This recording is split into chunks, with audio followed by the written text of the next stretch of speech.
नाजरीन आदाब। मौरखा 28 जनवरी 2025 मुताबिक 7 रजब उल मुरज्जब 1446 हिजरी के अवधनामा 22 एडिशन में आपका खैर मकदम है। पेश खिदमत है अवधनामा में शाये खास खबरों की तलखीस। Chief election commissioner Rajiv Kumar ने आज एक बार फिर हिंदुस्तान के इंतखाबी अमल को दुनिया की सबसे साफ और मुनज़्ज़म और इलेक्ट्रॉनिक वोटिंग मशीन को हैकिंग प्रूफ करार दिया। दिल्ली असेंबली के इंतखाबी शेड्यूल का ऐलान करने के लिए मुनक़िदा प्रेस कॉन्फ्रेंस से खिताब करते हुए मिस्टर कुमार ने अपने बयान में कहा कि अपनी आखिरी प्रेस कॉन्फ्रेंस में वो सबसे पहले इंतखाबात के हवाले से फैलाए जाने वाले गुमराहकुन बयानात की एक बार फिर वजाहत करना चाहेंगे। उन्होंने कहा कि सुप्रीम कोर्ट और हाई कोर्ट के कई फैसलों में वाज़ेह तौर पर कहा गया है कि हिंदुस्तान में इस्तेमाल होने वाली ईवीएम मशीनों को हैक नहीं किया जा सकता, इनमें धांधली मुमकिन नहीं और उनमें ऐसा कोई वायरस नहीं डाला जा सकता जो वोटिंग के नताइज को मुतासिर कर सके। सुप्रीम कोर्ट ने मुल्क में किसी भी मजहबी मकाम की हैसियत तब्दील करने से मुताल्लिक दरखास्तों की समाअत पर पाबंदी आयद कर रखी है। उसके बावजूद संभल के बाद अलीगढ़ की जामा मस्जिद का मामला भी अदालत में पहुंच गया है। अलीगढ़ की यह जामा मस्जिद मुगल शहनशाह मोहम्मद शाह के दौर में 1724 में गवर्नर साबित खान ने तामीर करवाना शुरू की थी। इस मस्जिद की तामीर मुकम्मल होने में 4 बरस लगे और यह 1728 में मुकम्मल हुई। RTI एक्टिविस्ट केशव देव गौतम ने अलीगढ़ की जिला अदालत में एक दरखास्त दायर की है जिसमें मस्जिद को हिंदू किला करार देते हुए दावा किया गया है कि मस्जिद के पास मौजूद सतून पर ओम का निशान पाया जाता है। दरखास्त गुजार ने इल्जाम लगाया कि ये मस्जिद दरअसल हिंदुओं का बालाई किला थी जिस पर मुबैना तौर पर नाजायज कब्जा करके इसे मस्जिद में तब्दील कर दिया गया।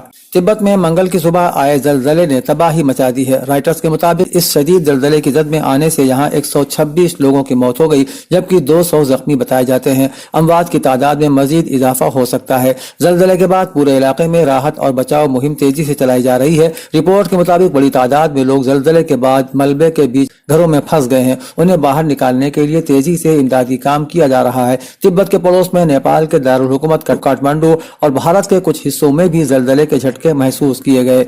समाजवादी पार्टी के सरबराह अखिलेश यादव ने कहा कि बीजेपी हुकूमत के 2 पहिए हैं, एक नाइंसाफी और दूसरा बदउनवानी। ये लोग बदउनवानी के मामलों को दबाने के लिए रियासत में जगह जगह तशद्दुद कर रहे हैं। समाजवादी पार्टी ने संभल जामा मस्जिद का सर्वे किए जाने के दौरान हुए तशद्दुद मामले पर आज अपनी रिपोर्ट मीडिया के सामने रखी। इस रिपोर्ट को पेश करते हुए यूपी असेंबली में अपोजिशन लीडर माता प्रसाद पांडे ने कहा कि संभल में मस्जिद का सर्वे कराने के हवाले से जानबूझकर कशीदगी पैदा की गई। सर्वे के लिए जाने वाली टीम में बीजेपी के लोग शामिल थे और जब तनाज़ा बढ़ गया तो हुजूम को हटाने के लिए पुलिस के जरिए आंसू गैस का इस्तेमाल नहीं किया गया बल्कि सीधे गोली चला दी गई। इस वाक़े से रियासत की फिरका वाराना हम आहंगी को बिगाड़ने की कोशिश हुई है। उत्तर प्रदेश के वजीर आला योगी आदित्यनाथ ने ठंड के मौसम में आवाम के लिए पुख्ता इंतजामात रखने के अहकामात दिए हैं।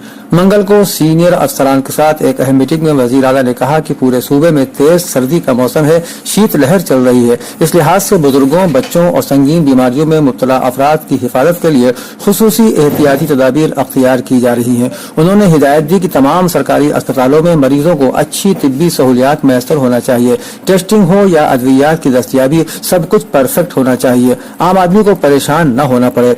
महाकुंभ में यात्रियों की सेहत और तिब्बी सहूलियात का जायजा लेते हुए वजीर आला ने कहा कि तमाम शोबों में इलाज के लिए मुनासिब इंतजामात होने चाहिए। समाजवादी पार्टी के सरबराह अखिलेश यादव ने बीजेपी को एक बार फिर बेहिस जमात करार देते हुए इल्जाम लगाया कि संभल तशद्दुद कराने के बाद भी हुकूमत वहां लोगों के दरमियान दरार पैदा करने की कोशिशें कर रही है। यादव ने मंगल को पार्टी के रियासती हेडक्वार्टर पर मुनक़िद प्रेस कॉन्फ्रेंस में कहा कि संभल में लोगों के साथ अभी भी बड़े पैमाने पर नाइंसाफी की जा रही है, झूठे मुकदमात लगाए जा रहे हैं। डीएम, पुलिस इंतजामिया गैर आईनी और गैर जमहूरी काम कर रहे हैं। संभल में फसाद नहीं था, वहां पुलिस की गोली से मासूम नौजवानों की जान ली गई है। समाजवादी पार्टी की हुकूमत बनने पर संभल के वाक़ये की गैर जानिबदाराना जांच कराकर कसूरवारों को सजा दिलाई जाएगी। उत्तर प्रदेश की सियासत में हाशिए पर खड़ी बहुजन समाज पार्टी यानी बीएसपी सुप्रीमो मायावती ने इस उम्मीद का इजहार किया है कि उनकी पार्टी तनहा दिल्ली इलेक्शन में बेहतर मुजाहिरा करेगी। मायावती ने एक्स हैंडल पर लिखा कि दिल्ली असेंबली का आम इलेक्शन 5 फरवरी 2025 को होगा। बीएसपी ये इलेक्शन अपनी पूरी तैयारी और दमदारी के साथ तने तनहा अपनी ताकत पर लड़ रही है। उम्मीद है कि पार्टी इस इलेक्शन में जरूर बेहतर मुजाहिरा करेगी। उन्होंने कहा कि इलेक्शन जमहूरियत की रीढ़ भीड़ है और पार्टी बीएसपी इलेक्शन कमीशन से ये उम्मीद रखती है कि वो इलेक्शन को आलूदा होने से बचाए रखेगा। Uttar Pradesh state flood control council की स्टैंडिंग स्टीयरिंग कमेटी की 59वीं मीटिंग आज सुबह आबपाशी महकमे के चीफ इंजीनियर के दफ्तर के नए ऑडिटोरियम में जल शक्ति वजीर स्वतंत्र देव सिंह की सदारत में हुई। मीटिंग में महकमा आबपाशी के इलाकाई अफसरान ने रियासत के मुख्तलिफ जिलों में सैलाब से बचाव के 369 प्रोजेक्टों को पेश किया। सैलाब से बचाव के मंसूबों की तकमील के बाद सैलाब से मुतासरा इलाकों में जानी व माली नुकसान से बचा जा सकेगा। कमेटी ने मंसूबों पर तफसीली बहस के बाद सैलाब के मंसूबों की मंजूरी का अमल मुकम्मल किया। जल शक्ति वजीर ने कमेटी के इजलास में हिदायत की कि सैलाब से मुताल्लिक मंसूबों को मुकर्ररा मुद्दत में मुकम्मल कर लिया जाए। अवधनामा के जहांनुमा सफ़े के मुताबिक फलस्तीन की वजारत सेहत ने सहयूनी बमबारी के नतीजे में मजीद 31 फलस्तीनियों की शहादत की खबर दी है, जिसके बाद शुहदाए गजा की तादाद 45,885 हो गई है। रिपोर्ट के मुताबिक बहुत से जख्मी और मुतासरीन अभी तक मलबे के नीचे और गलियों में फंसे हुए हैं और इमदादी कारकुनान उनकी मदद कोशिश के बावजूद नहीं कर पा रहे हैं। तहरीक हमास के फौजी विंग अल-कस्साम ब्रिगेड और तहरीक फतह के फौजी ने खबरदार किया है कि सहयूनी अथॉरिटी ने जुल्म की तमाम हदें पार कर ली हैं और वो मासूम फलस्तीनियों को मुनज़्ज़म अंदाज से कत्ल कर रही है। तुर्किया के सदर उर्दुगान ने जारी करदा बयान में कहा है कि हम गजा में अमन की उम्मीद पैदा करने के लिए तमाम जरूरी इक़दामात कर रहे हैं और जब तक हम उसका नतीजा हासिल नहीं कर लेते ये इक़दामात जारी रखेंगे। इसराइल के साथ जंग के नतीजे में पिछले महीनों के दौरान हिजबुल्लाह को होने वाले भारी नुकसानात के बावजूद ईरान ने कहा है कि उसका मुबैना मुजाहिमत का महवर अब भी मजबूत है। ईरानी वजीर खारजा अब्बास अलाक्ची ने कहा कि मुजाहिमत के महवर पर हालिया हमलों ने उसे मजीद मजबूत कर दिया है। अब्बास ने दारुल हुकूमत तेहरान में मुनक़िद सरकारी मुलाजिमीन के लिए एक खुसूसी मेले में अपनी शिरकत के दौरान ये भी कहा कि मुजाहिमती नुक्ते नजर तमाम उतार चढ़ाव और लगने वाली ज़रबों के बावजूद ऊपर की जानिब सफर जारी रखे हुए है। उन्होंने कहा कि अब्बास मूसवी से लेकर हसन नसरुल्लाह तक हिजबुल्लाह के रहनुमाओं के कत्ल और होने वाले दीगर हमलों ने पार्टी में कोई नुक्स या कमजोरी पैदा नहीं की है। अमेरिका के नव मुंतखब सदर डोनाल्ड ट्रंप 20 जनवरी को अपने ओहदे का हलफ लेंगे। वो इस वक्त होने वाली तकरीब हलफ बर्दारी की तैयारियों में मसरूफ हैं, लेकिन ट्रंप के लिए मायूसकुन खबर यह है कि उनकी हलफ बर्दारी के मौके पर अमेरिकी परचम झुका रहेगा।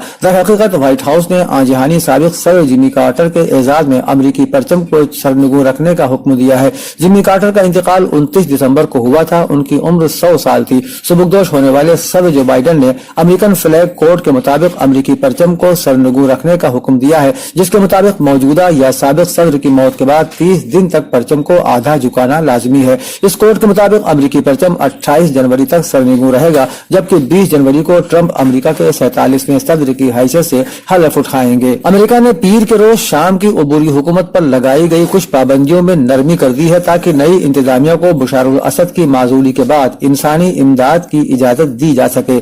अमेरिकी महकमा खजाना ने 6 माह तक जारी रहने वाला एक आम लाइसेंस जारी किया है, जिसके तहत शामी हुकूमत के साथ कुछ लेन देन की इजाजत दी गई। इस लेन देन में तवानाई की फरोख्त भी शामिल है। इस इक़दाम से 10 साल से जायद अरसे से अपोजिशन को कुचलने के बाद लगाई गई अमेरिकी पाबंदियां खत्म नहीं होंगी। महकमा खजाना ने एक बयान में कहा है कि आम इजाजत अमेरिका की इस बात को यकीनी बनाने की अज़्म की निशानदेही करती है कि उसकी पाबंदियां बुनियादी इंसानी जरूरियात को पूरा करने वाली सरगर्मियों में रुकावट नहीं बनती हैं।